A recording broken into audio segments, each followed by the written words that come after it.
Fayetteville State University, and head coach Kenny Phillips. Preseason picked 4th overall, 3rd in the CIAA Southern Division. They were the 6th best scoring team in the CIAA last year, averaging about 26 points a game. They gave up over 32 points a ball game, but #1 in time of possession. I know you were proud of that. And you were also the best rushing, the 4th best rushing team in rushing defense. They will open their season on September 1st versus the Eagles of North Carolina Central University. Preseason pick number 3 in the CIAA South. Now it is 12. Is it 12 years now? I quit counting. You quit counting. It is 12, 11th or 12th year, one of them, Fayetteville State's head coach, Mr. Kenny Phillips. How y'all doing this afternoon? How are you doing? That's a better question. Football starts in 2 weeks. I'm doing pretty good because we'll get back to doing the things that we are made to do as football coaches. And this time of year is always exciting to come up here to the CIAA and watch what Coach Faison do with this fine university they have here and put on a great venue here for us to come out. And some of these guys are going to talk a little bit more junk than I'm going to talk. I'm just going to sit here and listen to you.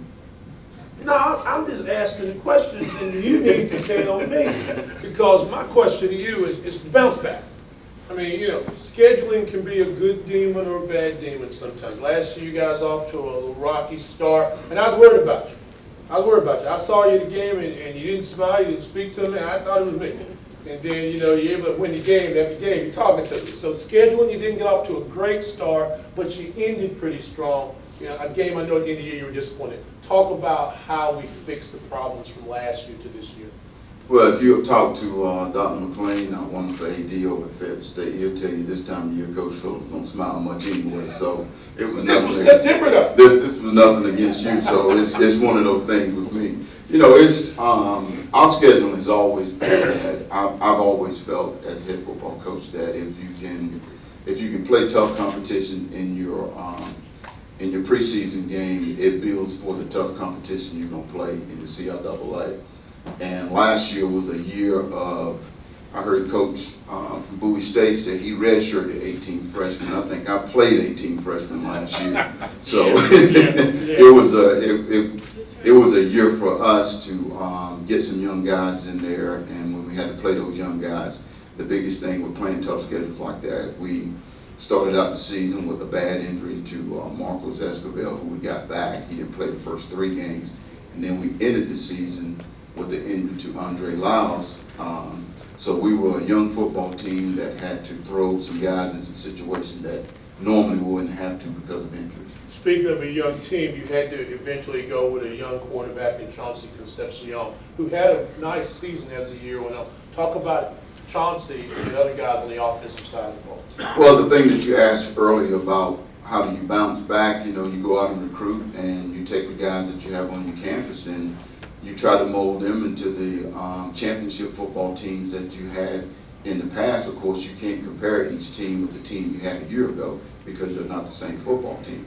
But the things that you try to instill in those guys, if you're going to play in the championship game, you got to work at it. And the thing with Chauncey, he's an exciting football player. He's a scary football player to to defenses, and he's a scary football player to head football coach. Because when you're playing with young guys like that, you don't know what they're going to do because a lot of times they revert back to what they did in high school. And when you're in college, it's nowhere compared to what you did in high school. You can run past some people in high school, but when you get to the collegiate level, everybody on defense can run. But I think he's got a chance to be a very good football player in this league if he continues to work. You had an offensive line. Larry McDonald was the anchor. He's no longer there, but other guys on the offensive line that you can expect to get some good information out of this year.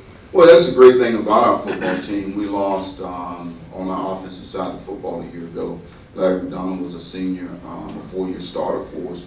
We've got 4 of those 5 guys back on the offensive line, and we have both our tight ends back, both quarterbacks back, the running backs back. So I feel like we've got a chance to be a very good offensive football team. Of course, we had to hire a new offensive coordinator because our coach Portie retired a year ago. We hired Mark Mejia out of Arizona, a young man that I've known for years now, and I think he's done a great job in a short period of time. He's been there to to mold the offense and what we're going to try to do as a football team this year. But on the offensive line, which shocked me a little bit, and I'm with the coach from Bowie State, that, you know, we've got some guys that have been, William Hunt's been a 3-year starter for us on the offensive line there at Fayetteville State. William is 6'5", 315. We have Desmond Robert, who played last year after sitting out a couple of years. He's 6'4", 2'3", 305. Jonathan Gray was a true freshman that played for us on the open end tackle. He's 6'3", 300. And then we have Hunter McClure, who is right at 6'1", 300 pounds. I think our offensive line is one of those positions that each year, as a football coach, you always try to make sure that you take care of your offensive line and your defensive line. And I think our offensive line has a chance to be one of the best offensive line in the league. We got 140 online viewers right now. Again, we thank them for their contributions. Coach Fan wants to know, how do you feel about being picked third in your division, and what is the competition going to be like in the Southern Division? Wow, picking third in the division this time of year, I tell the guys, is a prediction. And what it shows is that even though we struggled a little bit last year as a football team, and I wrote this down when I was sitting back there, you know, still the coaches in this league still have some respect for Fayetteville State, even though we struggled a little bit last year. And I wrote down that, you know, respect is something that's earned. And over the years, we've been where the coach from Livingstone was. We've been next to the bottom. We've been at the top. We've been in the middle. At this point in the season, it doesn't matter where you start. It always comes down to where you end up at the end of the football season. And, you know, where they pick us is fine with me. I think it's going to motivate our guys to get up and do what we need to do to get back to the championship game. And when you talk about the Southern Division, wow, you know, we open up with North Carolina Central, then we play a tough UNC Pembroke football team, and then we have Elizabeth City, and then we go into the regular schedule. You know, the side that we're on, nothing against, you know, the coaches over on the other side, but when you talk about Winston-Salem State, you talk about Shaw University, and you talk about St. Augustine College, you know, you're looking at 3 football teams that you definitely going to have to line down, and you're going to have to play for 60 minutes. It may have to go longer if we go overtime. You've seen a definite competitive balance shift over the years you've been there, where maybe schools in the South weren't always the strongest, but looks like now, every Saturday, you got to be ready to play, don't you? All the time. I mean, that's one of the things we stress in practice is about preparation, is that if you're going to win on Saturday, you have to prepare not in August, not in June, not in July. You have to start in January. And then you get into your summer months. The last 2 months are the months that are going to determine how you do in September, because when we get to camp, we come in on August the 7th, we practice. We have our first practice on August the 9th. We start classes on August the 16th. We don't have the same amount of time as a Division I school to prepare our football team to get ready for a game. So what your students do, athletes do in June, July is determine how well you're going to do in August. So they've been working real hard there on campus, and we're looking for an exciting year this year. You mentioned Marcos Escovel was injured part of the season, came back strong, but you gave up defensively about 31 points a ball game. I know a couple of those games were just crazy games that got out of hand. But one of our fans wanted to know is, what are the biggest defensive challenges the Broncos will face in this upcoming season? Well, the biggest thing is always at our level is depth. We have 3 young men that one didn't play for us a year ago. This is what we talked about. And we have Matagi, Weatherspoon, and we get a young man back who was out last year with concussion, and Derek Redmond, who played the year before.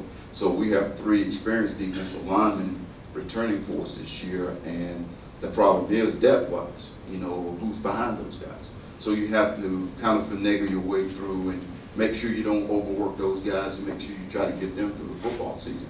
But I think defensively, we return on defense. I think we have 14 guys that played for us a year ago on defense, and I think that coming back defensively this year, these guys will understand what it takes to play championship football.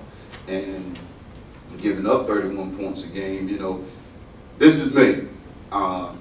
We need to figure out how to get these stats straight when they talk about defenses giving up 31 points a game, because there are some games when you go into a football game, you know you're a football team, but when your offense give up 21 points, Your defense give up 3, it still goes down as your defense giving up 24 points in that football game. I just write And the it doesn't numbers add down. up that way.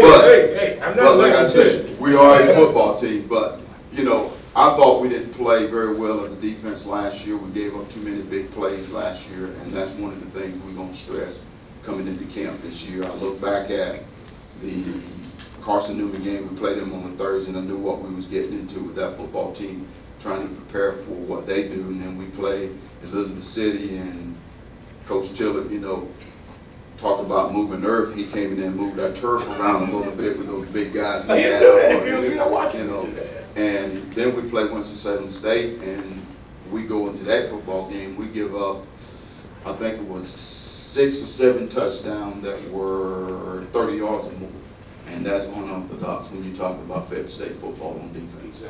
Exactly. And speaking of defense, I know Joshua Scales is one of the guys that you're looking forward to having a great season. But our fans wanted to know, who are some other big impact players that Fayetteville State will have this year? Well, I thought that, you know, coming out of spring football up front, Witherspoon was a defensive lineman, defensive end that played for us a year ago. Coming off sitting out, I thought that, you know, coming out of the spring, he showed us why he was a 5-star athlete. Coming out of high school, we have Target, who plays the other defensive end, who I think is, whenever he decides that he is going to play football, everybody talked about the kid up at Bowie State and the kid up at Lincoln College, and defensively what they can do. This kid is probably one of the most talented football players we've coached at Fayetteville State. And then when you look at the linebacker spot, the position I coach, we've got 4 guys that played for me a year ago that's returning that I think now understands what it takes to be a linebacker in the CIAA. This might be the first year in a long time we haven't had a linebacker preseason all league. No questions from the fans. Media, do you have a question? If not, Coach Phillips, as always, hope I get a smile out of you sometime during the season. I'll try. We'll try. We'll try. We'll work on We'll this try. now. Good to see you, Kenny Phillips.